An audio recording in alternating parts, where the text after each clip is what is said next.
Hello, everybody. Happy Tuesday afternoon. Welcome into Great Quarter Gals, our very last show of the year. I'm Kaylee Nix. Joining me is my partner in crime and country traveler, Grace Sharkey.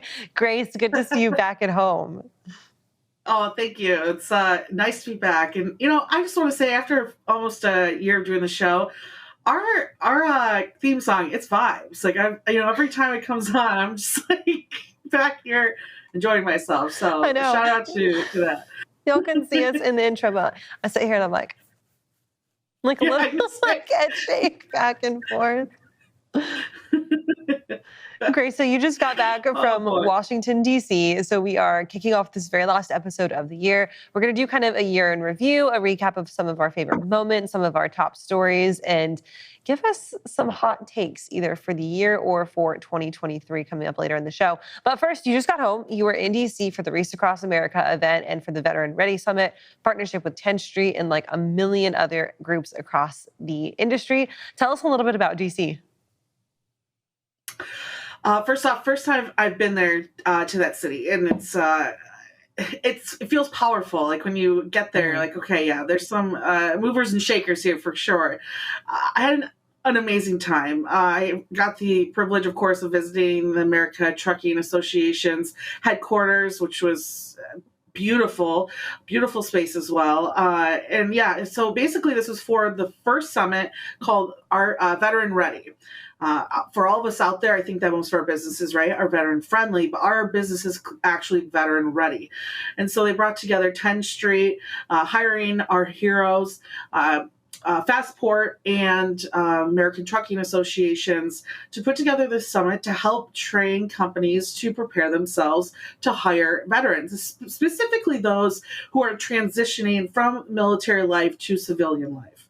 And I think the biggest thing that I've learned and the biggest thing that I've really captured, and I think is really important, especially for this show, right? We talk about a lot of DE and I initiatives, is that the military is truly a culture within itself. That was a big topic that came up. Understanding the verbiage behind of a lot of the military, different groups and veteran affairs groups that help out with veterans once they leave the military. Understanding marketing campaigns, right? Like, for example, I think a lot of us out there put, that we're looking to hire veterans, but some veterans and some military members, if they aren't in an active war, don't consider themselves veterans. So understanding where the military, how they think, how they act, how they want to grow and develop. Here's a perfect example. We talk about development and training over and over again. Well, we're talking about a group of individuals who quite literally have come from a team unity, mission-based structure that's always continuing to support their growth, whether it's general, colonel. I know I'm not saying those right in the correct order, but the ranks, right, are important to them. And it's a symbolization of how much work and progress you've had in the military. And so imagine taking someone from that structure and putting them into even like a brokerage office, right, where you have 2 weeks of training and then we never talk to you again. Imagine how frustrating and difficult that would be for someone who has been trained and motivated for the exact opposite structure. Mm-hmm. So it's just really moving to talk to these individuals who, at the end of the day, you have to remember, have literally put their lives in front of harm's way to just allow us our freedoms and the freedom to do this, freedom of speech, freedom to bear arms, all of those things. So the least that we can do is make sure that when we hire them, that we've given them an opportunity to continue their growth and also understand the hardships, the mental hardships that go into it. And even, is your business ready for military families, right? And those who travel often, and are you hiring military spouses and giving them the correct structure and HR? Is your HR able to speak on the behalf of veterans? So a lot of really great stuff was covered. This is not the first and last one. They're going to continue this next year. And I just, it was really moving to see how many military members are in this industry and how much more we have to grow and making sure that we're allowing them the atmosphere they need to grow. One of the things that like hit super hard for me when we were talking to you about this, and then we had representation from 10th Street and Fastport on the week before you left, was the conversation around you're not truly veteran ready if you can't set up your benefit structure in a way that is supportive to veterans, right? Oftentimes veterans come Mhm. out of their military service and they need more help and more support, specifically around Yes. mental health. And that was something that is like so crucial and should be very much thought of, but oftentimes isn't, right? These companies might not understand that, hey, you need to have a program in place where you can make recommendations for psychiatric help or allow folks to take extra time off if they need mental health days, et cetera, et cetera. Was there any representation from companies that were helpful with that? Yeah, there was one in particular that had a really great panel called Psych Armor. I think I brought it up on Freightways Now. They literally build those structures and those programs for HR departments and all types of industries. And that company had some really great thoughts on exactly how to improve operations for those exact reasons. I mean, even down to like, I think sometimes even people don't understand noises, how sensitive some of these individuals, depending on where they were placed in their military service.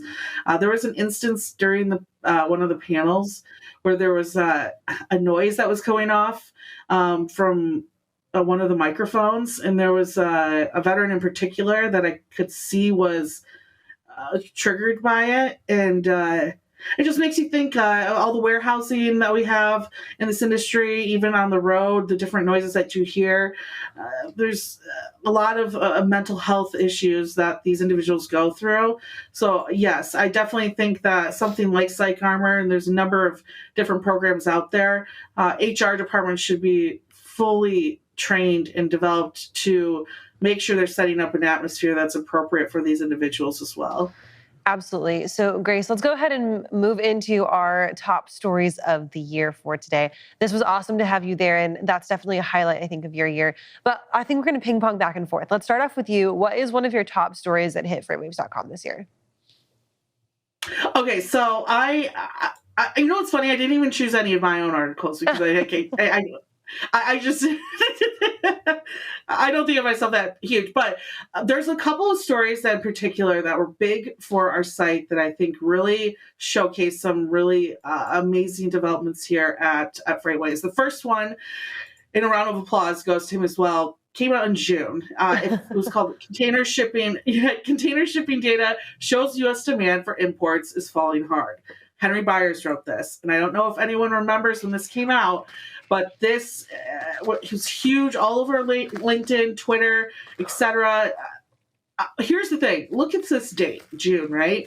We made some huge calls in this article. Henry made some big calls in this article on where exactly demand was going to be, forecasting ahead of time, months. 6 months almost, what we're seeing today. And so, we talked about this on the radio yesterday too.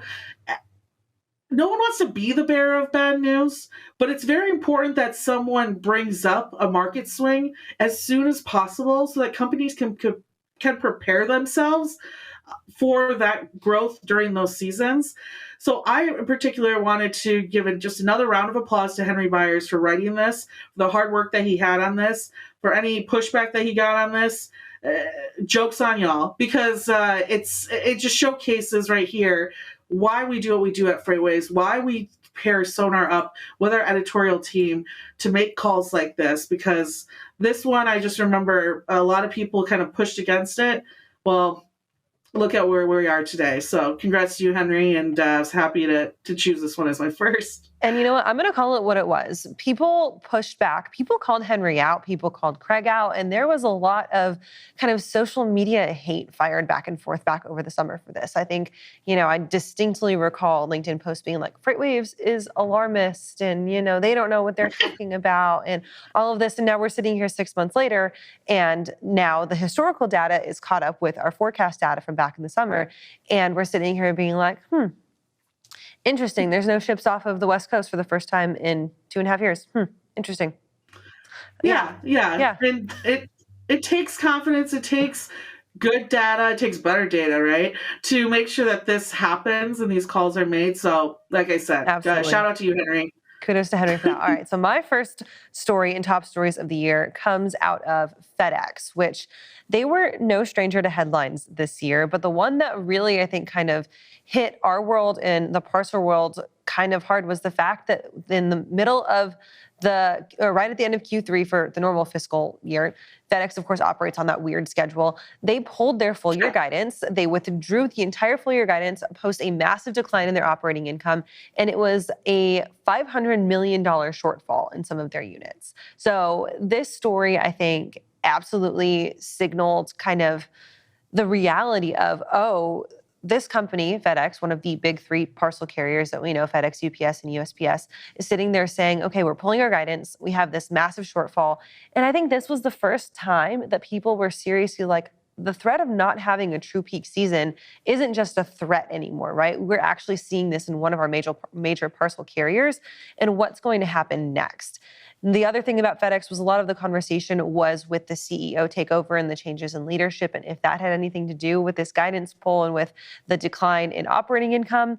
I think that's still to be seen. But this was really, really interesting because I think it also gave UPS and the Postal Service maybe a little bit of a chance to step up in the parcel world. Yeah, 100% agree. I remember Mark working on this too and was like even shocked himself to see this come out. And yeah, it's another one that showcases, I mean, was it like a month later after that came out? They came out with the furloughs too. So, yeah, I don't know why we're talking about peak season anymore. It's clearly a weak season at this point. So, oh, I like that. Peak season more like weak season. I know, right? Well, we keep saying peak season. I'm like, but it's not though. So it's there you go. The normal peak season is now a weak season. All right, Grace, your turn. Your second top story of the year. What you think? Oh, well, your girl likes some controversy. So I said, you know what, let's double down on it. Let's just keep it going. Why not, right? So I'm going into the new year. Might as well just dump it out into 2022. Second one, shout out to Rachel Premack. Truck drivers are facing another bloodbath. Yeah, people get real shook when they see strong verbiage in titles. And I always tell Rachel, I suck at titles and she's the queen of titles. So yes. I follow her 100% down that title route. It got people to read it, right? And it's got some great information in there, great stories from drivers struggling in this market. And she did a wonderful job presenting that and explaining exactly what's happening and how even a number of carriers are moving back to large carriers as well, and or owner-operators are moving back to their large carriers. And so kudos to her. If there's anything that I'm really excited to see or not surprised, but happy to see happen this last year that had a great impact on FreightWaves, it was Bring on Rachel. And this story right here, I think, was the first one that showcased to me, okay, she's going to have a wonderful impact on our audience and teaching them the honest truth about what's happening in our industry. Absolutely agreed. And she was on my narrowed down list of top guests on Great Quarter Gals as well, which we'll get to in just a second. My second top story of the year is one that is still currently in development. And you want to talk about good reporting on this. Alan Adler, our Detroit bureau chief, has been on top of the drama at Too Simple really since it started. And it has kind of been this massive back and forth. We just saw them in the news last week, losing their partnership with Navistar. And this one is really interesting to me because Too Simple, for the longest time, was really leading the charge in the autonomy space, right? They had their driver out software. It was readily being tested and used in Texas and along I-10. And then all of a sudden, this drama across the boardroom happens. Of course, they are run by Too Simple Holdings, which is based out of China. And there is just some back and forth along their boardroom. Chung Lu was in, and then he was out, and then he was back in, and then there was a shakeup here. And as of today, their share price was down to $1.53. And they are now facing furloughs and layoffs as well, moving into the new year. And I think it's going to be very interesting to see what happens to what was one of the top players in autonomy, if it's going to be kind of the downfall of them, because we all know what happens to a stock on the NASDAQ when you get into those single digits or get below $1. You don't survive very long. Yeah, not very long at all. And I'm sure Ellen's going to enjoy writing about that too. And yeah, Alan's had one heck of a year. Am I right? She's it's a lot of players within that space that he's got to just time with a lot of drama behind it. So interesting to see if we see more of that into 2023 as well. That's not one of my hot takes. Maybe it's just one I just added. But no, it's Alan's on top of that beat for sure. And another great team member, right, on our editorial team. Absolutely. So we each have one more. We only have 10 minutes left, and we've got to get through top guests and hot takes. So let's make these last two quick. Grace, what's your third one? So the last one is women focused, just like the show. Women of Trucking criticized the FMCSA crime study. And the one thing I'll point out on here, and I think it's very important just for society in itself and for leaders across the space to understand, is the verbiage that's used in these surveys to really figure out the crime that's happening behind the scenes. I'll quote Kellyanne McLaughlin, a former Schneider National truck driver. She's a big member of Women in Trucking as well.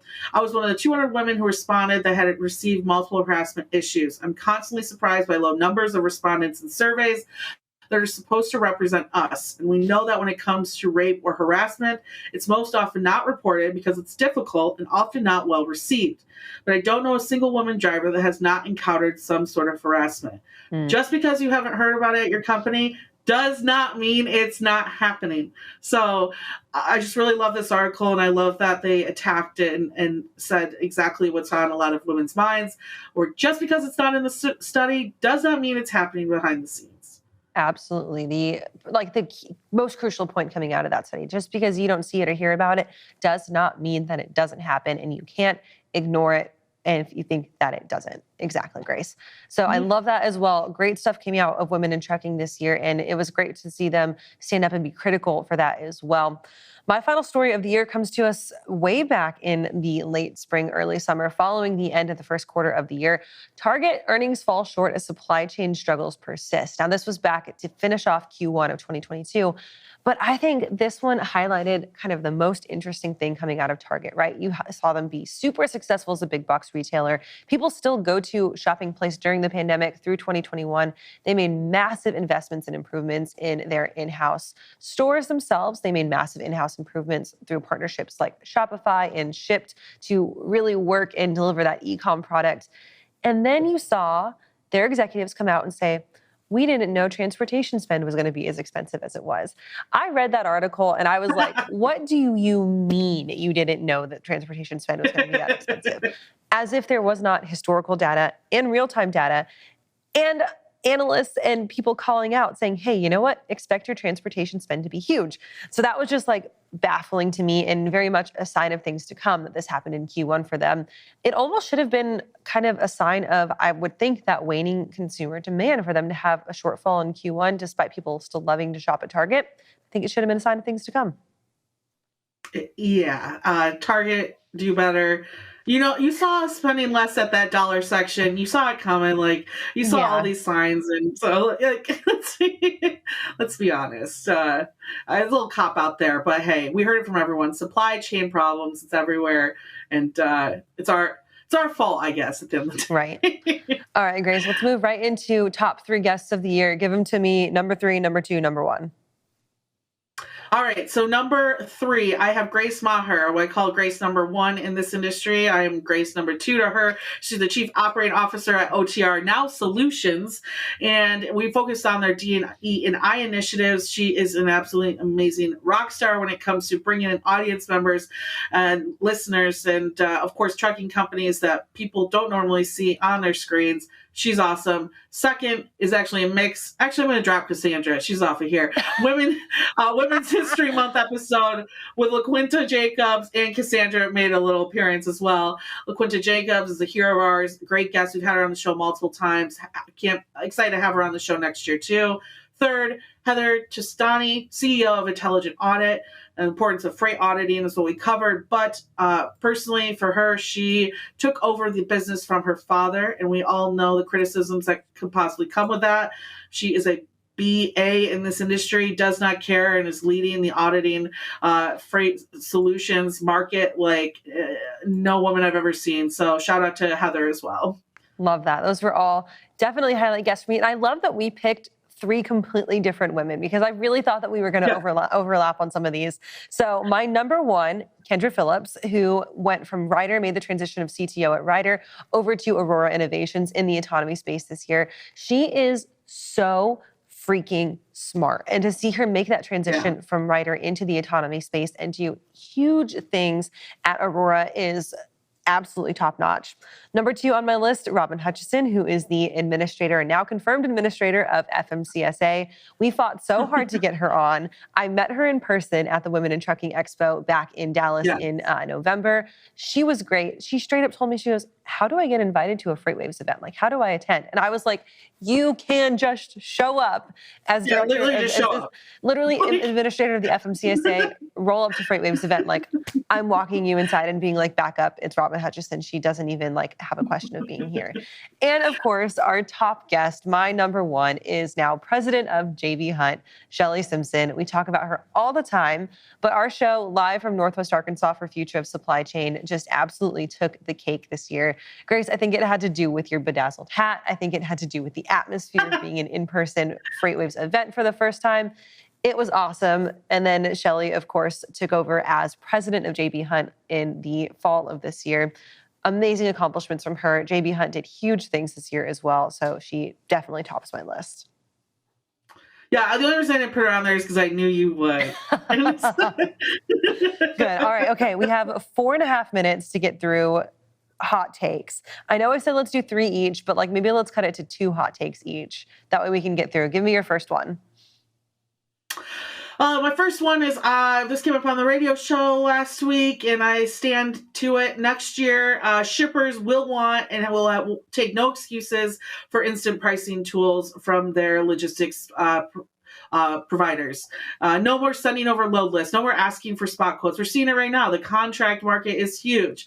I want to know what the price is. I want to know what the price is now. And if I can find it out on Expedia and every other industry in the whole wide world, I don't know why I'm sending you an email asking for a quote and getting an answer in more than 5 minutes. So anyone out there who doesn't have an instant pricing tool or something on their website that allows someone to get a quote instantaneously, you should have started that yesterday, and you need to catch up at pronto. Hire CTO, hire CIO, get your data ready to go, because it's a data world, baby. And if you don't have that instant pricing, you're going to be left behind. That is a great hot take. I love that, Grace. Incredible. Yeah.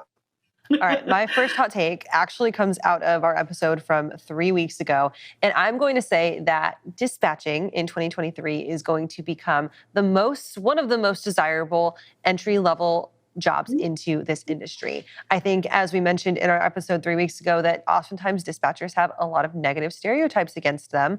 But I really see that that's going to change this year coming forward, not only with the advocacy going on for dispatching, but with also now some of the government regulation coming out and getting it to be not necessarily seen as so much as like a middleman practice. It is now a great way to enter, to make substantial money in the industry and really make your name in trucking. Dispatchers have mad respect from myself, and I think that they are going to get the respect they absolutely deserve from the industry this year. Love that take, agree with that take, and I think that redefining of the dispatcher is going to help with that tenfold as well. All right, 2 minutes left. Give me your last hot take. We have $755 million going through, I believe, the House or Senate right now. And I would like to see women take over the responsibility of getting their hands on that money and getting it placed where it needs to get placed. Everyone knows that if you can get yourself a female or minority-owned business, you're going to have a leg up. And if women of all people need these parking spots more than ever, Ingrid was like blowing my mind the other day on different things that these parking locations need to have. I want to see women take charge of that. I want to see them jump on those grants, and I want to see them start putting all of these locations, making sure they're ready to go, that they're safe, that they have good bathrooms, that they have everything that needs to be done. So it's not really a take, it's a prediction that I hope it happens. I like that. And that's another good prediction. My final hot take of the year, I think that we are going to see a congressional intervention in the ILWU negotiations on the West Coast before it gets anything close to like what happened with the rail negotiations this year. Yeah. I think that now we saw the potential disruptions from a rail labor strike, and people are going to be way too afraid for what that would mean if the West Coast port strike even though they're not nearly as busy as they were this time last year. But I think that fear is going to lead to direct congressional intervention before anything can happen. And knowing how labor forward the administration is, it's really going to benefit the workers. Yeah, I think 2023 is going to be the year of the labor, that's for sure. Will they win? I don't know, but it'll be the topic of discussion. We'll see. Absolutely. Well, Grace, that does it for this episode, and that does it for our show this year. I've had an absolute blast doing this with you, coming from a passion project into this full-fledged podcast, and I'm so looking forward to next year with you. Me too. It's been an absolute blast. I hope that you have a great rest of your year, and 2023 is going to be another great year for Great Quarter Gals, that's for sure. Absolutely. We are taking guest lists. So if you want to be on the podcast, if one of your friends wants to be on the show, shoot us a note. We are so happy that you guys stuck with us this year. Have a happy holiday, and we'll see you in January. 1, 2, 3.